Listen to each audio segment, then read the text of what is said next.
Hey guys, so as we all know, Bloxburg has just added their summer update to the game, which includes a ton of new traditional foods and a bubble tea stand. Sorry to break it to you, but it is looking extremely depressing and lonely here. And I don't want Bumblebee's bubble tea to go out of business. So why don't we give her a hand and build her an actual bubble tea shop that can hopefully attract some more customers. Welcome back or welcome to another video. It has honestly been a dream for Bloxburg to add bubble tea to the game, and I'm so happy it's finally here. As of right now, there is no way of making boba at your plot. You do have to go to the boba truck, so be sure to stock up because it is very likely that once the summer update is gone, there will no longer be any boba, which is sad because I think Bloxburg needs to realize that bubble tea is not a seasonal thing. We need it all year round, so figure that out please. I don't want to sound like a boba freak, but in this video you will hear me use the terms bubble tea and boba, but it means the same thing. So in case you didn't know, there you go. Fun fact, I used to be a huge fan of bubble tea. Would I consider myself an addict? Not to the extent where it was out of control, but enough of a fan that I could call it my favorite drink and people around me would know that I liked boba. And I'm someone who likes to keep a bullet journal, which is basically a journal where you can track things. And I made a boba tracker to track how many times I would drink boba a month. And I took a look at it the other day to see how I was doing in 2020, and it would average 3 to 4 times a month, which is not bad at all. But if you think about it, that's about once a week in a month, and it is a lot of work to actually go out and buy boba. To be honest with you, I don't know what was up with my addiction. There wasn't a certain flavor that I liked. I don't even remember what I liked. I know I'm a huge fan of passion fruit green tea and also milk tea, and that's not even where the addiction stopped. One day I found out that you can buy your own tapioca pearls at the store, cook them at home, and it just sounded so convenient and easy. So I did that for quite a while actually, and I think the addiction just got worse because whenever I would come home from school, it would be so easy for me to just boil water, throw in some pearls, and add it to whatever drink. So by then I was probably drinking bubble tea more like 3 to 4 times a week. Yeah, I don't know why I did that. And then suddenly my craving for boba just died. I think one, because I finally realized that there's no nutritional value in it. And not to scare you guys or anything,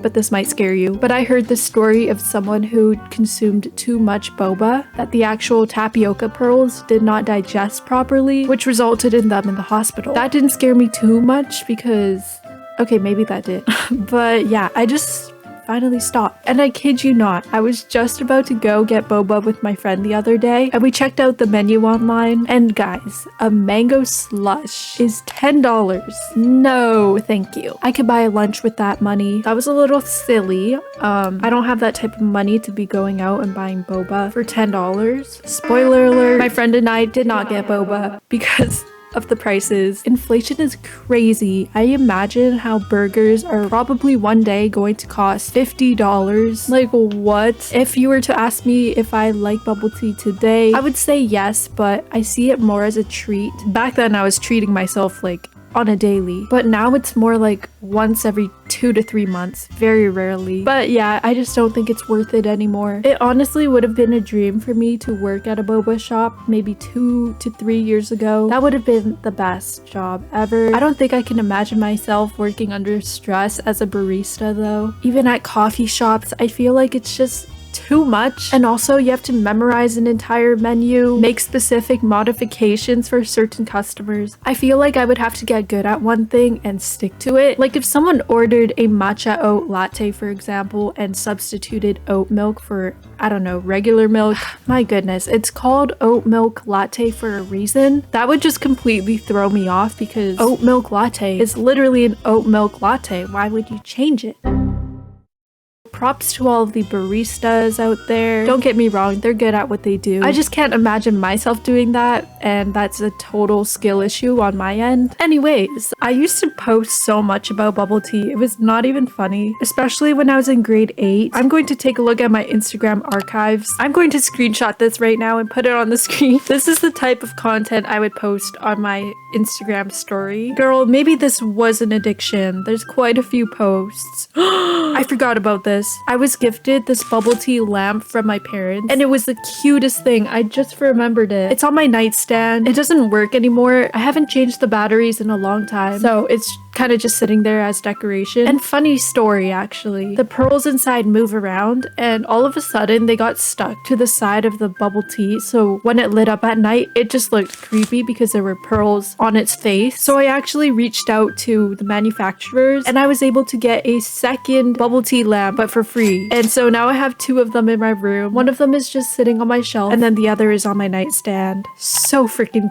cute. I also posted the day they released bubble tea emojis. That's a day to remember. And yeah, I was quite the fanatic. As I was building this boba shop, I was wondering how we could incorporate elements of a boba shop to at least make it look like a boba shop and not some random cafe. And I was trying to think back at the last time that I went to get boba, and I remembered that there was a toy dispenser machine. You've probably seen these in the middle of malls where they have these little coin machines where you insert coins and you get like, I don't know, a gacha. What even is a gacha? But like where you get a little keychain or plushie. And I saw that at a bubble tea shop and I thought it would be the cutest addition, but I thought if I were to recreate a bunch of tiny toys in Bloxburg, it would just be too difficult. So my next thought was a claw machine, which in my opinion I think is much more fun than a toy dispenser. So I whipped out the handy dandy basic shapes and put together a claw machine. I don't think I've ever used a claw machine in my life. I don't know, I just never thought it would be worth it because it really is like 50-50. That claw can like you or not. Ooh, that's also a good question. Have you ever used a claw machine? And if so, have you gotten anything from it? I wonder if the claw was intentionally built to be so weak. Like who designed the first claw machine and thought it would be fun to mess with kids' luck?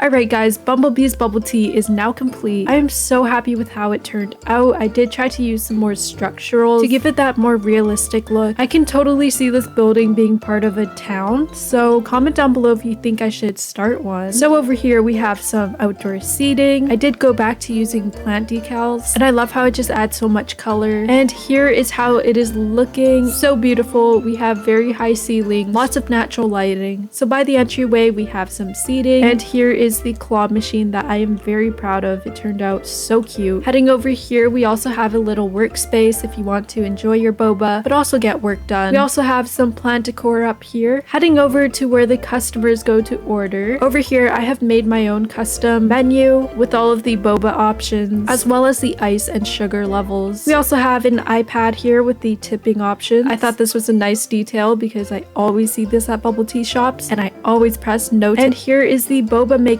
station. So along this wall we have variety packs of different teas. Then down here we have freshly brewed teas. I tried to create puree dispensers, so here we have strawberry and mango puree for smoothies and all kinds of other drinks. We have our pots for cooking all the boba, cup dispensers, and here is our hand washing station as well as our fridge. And yeah, once the customer receives their drink, here we have a napkin and straw dispenser that they can help themselves to. And I thought this chandelier was very fitting because they kind of look like boba. Also, here we have a little window detail. I love how this turned out. It's so simple, yet it adds a lot to the build. I did also add some floral wallpaper. And yeah, that is the boba shop. Oh, welcome. Oh, or not. Yay, we have our first customer. Oh, actually, she should be ordering over here. She's probably reading off this menu like, what do they sell? Menu is over here. She would like my favorite thing on the menu, the mango boba. We have another customer. Yes. Let's say $9.50 because in this economy, that's how much it actually costs. Don't care. Plus tax would actually be more like $10. Still don't care. Oh, perfect. Mango, popping, boba. Is she leaving? Oh, I guess I'm serving it to her. Oh, I messed up the seating. There we go. Okay, let's see what Jeffrey wants. No, not that menu. This menu. I'm having a panic attack right now. Bro. It's okay. I know it's a little misleading. I'm gonna call it right now. He's going to say mango. Oh. We're just going to quickly pretend we're getting a cup, filling it with some pearls, adding in some strawberry puree for Jeffrey. There we go. Oh, he got a stuffed animal. That's so cute. I didn't know you could actually do that. No problem, Jeffrey. Have a great day. Jeffrey actually parked in the parking spot. I appreciate that a lot.